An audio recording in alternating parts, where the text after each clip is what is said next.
नमस्कार, स्वागत है आप सभी का सी न्यूज भारत में और मैं हूं आपके साथ ज्योति श्रीवास्तव। वक्त हो चुका है यूपी बुलेटिन का, जिसमें बात होगी बदायूं की, जहां बिलसी में सेक्स रैकेट का भांडाफोड़ कर 2 महिलाओं समेत 4 लोगों को गिरफ्तार किया गया। इसके साथ ही बात होगी गौतम बुद्ध नगर की, जहां नोएडा में फर्जी इनवॉइस बनाकर 1.8 करोड़ रुपए का जीएसटी क्लेम कर धोखाधड़ी करने वाला आरोपी अभिनव त्यागी गिरफ्तार हो गया है। ऐसी तमाम खबरों पर विस्तार से होगी चर्चा। खबर बदायूं से है, जहां सेक्स रैकेट का भांडाफोड़ हो गया है। 2 महिलाओं समेत 4 लोगों को पुलिस ने गिरफ्तार कर लिया है। 2 महिलाओं को थाना स्तर पर जमानत दिया गया है। 2 आरोपियों को जेल भेजा गया है। 2 मंजिला मकान में सेक्स रैकेट की सूचना पर बिलसी पुलिस ने छापा मारा। मामला बिलसी नगर के अंबियापुर चौराहा स्थित 2 मंजिला मकान का है।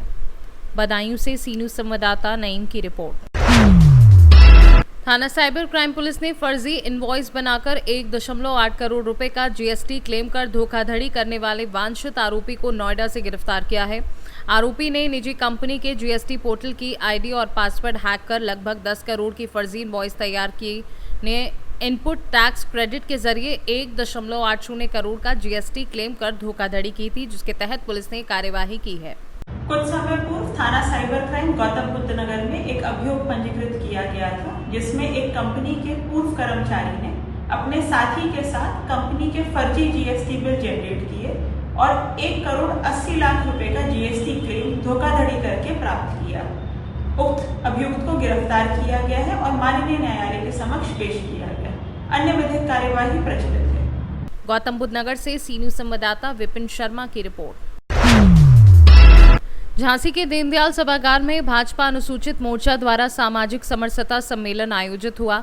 मुख्य अतिथि समाज कल्याण मंत्री असीम अरुण ने कहा कि प्रधानमंत्री मोदी और सीएम योगी के नेतृत्व में भारत दुनिया की 4थी सबसे बड़ी अर्थव्यवस्था बन चुका है और जल्द ही 3रे स्थान पर पहुंचेगा। उन्होंने शिक्षा को समान विकास का प्रमुख साधन बताया। विधान परिषद सदस्य रमा आरपी निरंजन ने महिलाओं से बच्चों की शिक्षा पर विशेष ध्यान देने की अपील की, जबकि राम तीरथ सिंगल ने भगवान राम और माता शबरी के उदाहरण से सामाजिक समरसता का संदेश दिया। कार्यक्रम में कई जनप्रतिनिधियों और भाजपा पदाधिकारियों ने भाग लिया। इस अवसर पर अभ्युदय योजना से लाभान्वित 4 अभ्यर्थियों को सम्मानित भी किया गया। आज आपका झांसी आगमन है, क्या-क्या कार्यक्रम हुआ, कैसी तैयारी? जी, आज झांसी में सामाजिक समरसता का सम्मेलन आयोजित हुआ। आज झांसी में सामाजिक समरसता के लिए भारतीय जनता पार्टी द्वारा एक कार्यक्रम का आयोजन हुआ। हमारी बड़ी बहन एमएलसी आदरणीय रमा निरंजन जी, अनुसूचित मोर्चा भारतीय जनता पार्टी के जिलाध्यक्ष कपिल जी और पूरी टीम द्वारा बड़े लगन के साथ सबको आमंत्रित किया गया, सबको जोड़ा गया। चर्चाएं हुई कि किस प्रकार एक और भारतीय जनता पार्टी सबका साथ सबका विकास के नारे पे आगे बढ़ते हुए सबको जोड़ने का काम कर रही है। वहीं दूसरी ओर समाजवादी पार्टी जैसी पार्टियां इंडी गठबंधन सोच रहे हैं कि 1-2 जातियों को बांट लो, तोड़ लो और काम बन जाएगा। जो बांटने वाले हैं, जो तोड़ने वाले हैं, उनका परिणाम हम जानते हैं क्या हुआ। पाकिस्तान बांटने की रणनीति पे बना और उसकी हालत क्या है, और भारत जोड़ने की रणनीति पे बना और आज हम कितनी बड़ी अर्थव्यवस्था है, चीजें हमारे यहाँ अच्छी हो रही हैं, हम लोग सब कुछ बेहतर कर रहे हैं। तो हम लोग को बांटने वाली राजनीति से बचना है, जोड़ने वाली राजनीति से, विकास की राजनीति से जुड़ना है। सर, एक तरफ कांग्रेस बिहार में राहुल गांधी गरीबों से हाथ मिला रहे हैं, तमाम ऐसे लोगों से पसीना पोंछ रहे हैं, माथा चूम रहे हैं। वहीं कुछ कांग्रेसी कह रहे हैं कि उनसे घृणा कर रहे हैं। ऐसी कह रहे हैं कि कोई और कर रहा है, कांग्रेस कर रहा है। नहीं, राहुल गांधी नहीं कर रहे हैं। राहुल गांधी तो उनका माथा चूम। आप सवाल दूर से फिर से पूछिए, ठीक से पूछिए, आप झांसी की बात करो, छोड़ो। जो अखिलेश जी ने बयान दिया है, कोई भी सरकारी कर्मचारी उसको इस प्रकार की धमकी देना कि सरकार आएगी तो हम देख लेंगे, ये उनका चरित्र, उनका स्वभाव दर्शाता है। और उन्होंने एक और सरकारी सेवाओं में भारी रिश्वतखोरी की और एक ही जाति के लोगों को भरने का काम किया।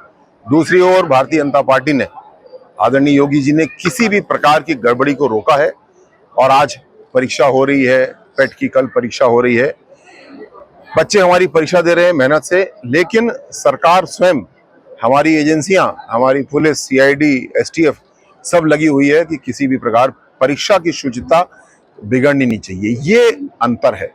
दूसरी ओर अखिलेश यादव जी समाजवादी पार्टी अधिकारियों को धमकी दे रहे हैं। ये धमकी चलने नहीं वाली है, क्योंकि उत्तर प्रदेश की जनता इस बात को सुनती है। उत्तर प्रदेश की जनता देख चुकी है कि जब एक भ्रष्ट सरकार आती है, अपराधियों से भरी हुई सरकार आती है, तो क्या हालत होती है हम देख चुके हैं। आज उत्तर प्रदेश की जनता इस अंतर को बखूबी समझती है। अखिलेश जी जब भी ऐसा कुछ कहते हैं तो जनता को एक बूस्टर डोज मिल जाती है कि ऐसे लोगों से हमको बच के रहना है। सर सुल्तानपुर में सर नरेंद्र साहब, किस तरह का आयोजन है? ये आयोजन का उद्देश्य क्या है?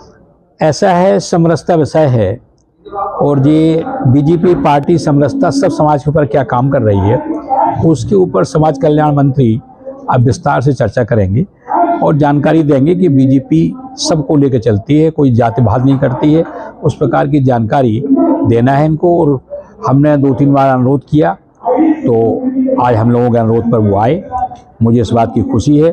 इसके बाद बहुत बड़ा कार्यक्रम इससे एक 2 समुदाय केंद्र बारात घर का शिलान्यास करेंगे। मऊरानीपुर क्षेत्र में धमना पायक है गांव, वहाँ की जनसभा है इनकी शाम को 5 बजे और सौभाग्य है इन दोनों कार्यक्रम आयोजन करने का हमें मौका मिला और जितना होगा पूरे जिले का यहाँ लोग यहाँ बुलाए गए हैं। क्या लग रहा है, संगठन प्रॉपर संदेश पहुंचा नहीं पा रहा है समाज में जो इस तरह के आयोजन करने की जरूरत पड़ गई? नहीं, इसकी जरूरत नहीं कि लोगों को जिन्हें लगे कि भाई कुछ लोग सोच रहे हैं कि उस टाइम जब चुनाव हुए तो संविधान का बहाना लेके चल दिए, तो लोग भ्रमित ना हो, इसलिए आज हम लोग अपने वो कर रहे हैं कि भ्रम न फैले। समरसता है, पार्टी सबके लिए काम कर रही, कोई जात हो। ब्यूरो रिपोर्ट, सी न्यूज भारत। समाजवादी पार्टी के राष्ट्रीय अध्यक्ष अखिलेश यादव कन्नौज जिले के स्थित पुनगरा गांव पहुंचे। यहां उन्होंने दिवंगत ब्रजेश राठौर को श्रद्धांजलि दी और शोक संतप्त परिवार से मुलाकात कर संवेदना व्यक्त की। इस दौरान अखिलेश यादव ने परिवार को ढांढस बंधाया और घटना पर गहरी नाराजगी भी जताई। मीडिया से बात करते हुए अखिलेश यादव ने कहा कि पीड़ित परिवार को सरकार 50 लाख रुपए का मुआवजा और पीड़ित परिवार के एक सदस्य को नौकरी दे। कन्नौज से सी न्यूज संवाददाता महेश गौड़ की रिपोर्ट। छिबरामऊ के नवीन बंडी स्थल में बीती रात चोरों ने एक दुकान को निशाना बनाया। चोर दुकान में घुसकर जरूरी कागजात और लगभग 8,000 नकद चोरी कर ले गए। इसके अलावा चोर सीसीटीवी कैमरा का डीवीआर भी अपने साथ ले गए। पुलिस ने मामला दर्ज कर जांच शुरू कर दी है। पुलिस सीसीटीवी फुटेज और अन्य सबूतों के आधार पर आरोपियों की पहचान करने की कोशिश कर रही है। स्थानीय लोगों ने चोरी की इस वारदात पर चिंता जताई है। उनका कहना है कि पुलिस को ऐसे मामलों में कड़ी कार्यवाही करनी चाहिए। क्या नाम आपका? मेरा नाम आसिफ शेख है, मैं सिफा एंटरप्राइज का प्रोप्राइटर हूँ। क्या मामला हो गया? हमारे यहाँ कल रात को दुकान बंद के करी है शाम को, तो अब सुबह जब खोली आके दुकान तो झाड़ू के लिए जैसे अंदर आए तो अंदर देखा सामान सब बिखरा पड़ा है। जब सीसीटीवी से लेस है हमारी दुकान तो डीवीआर भी लगा है, कैमरे सारे लगे तो डीवीआर भी निकाल लिए गए। ये लॉकर है, इसमें कुछ रुपए रखे थे वो भी ले गए और पूरे सारे लॉक तोड़ दिए। अंदर एक गुप्त लॉक है वो भी तोड़ दिया है। कब का मामला है ये आज का मामला है। कल हम यहाँ थे 5 तारीख को और आज 6 तारीख को जब सुबह खोली है तो ये सब जो है टूटा मिला हमें। पुलिस को सूचना दी है? 112 पे कॉल की है, पुलिस अभी आ रही होगी। कन्नौज से सी न्यूज संवाददाता महेश गौड़ की रिपोर्ट। यूपी बुलेटिन में बस इतना ही। वक्त एक छोटे से ब्रेक का। ब्रेक के उस पार हम आपको और भी तमाम बड़ी खबरों से करवाएंगे रूबरू।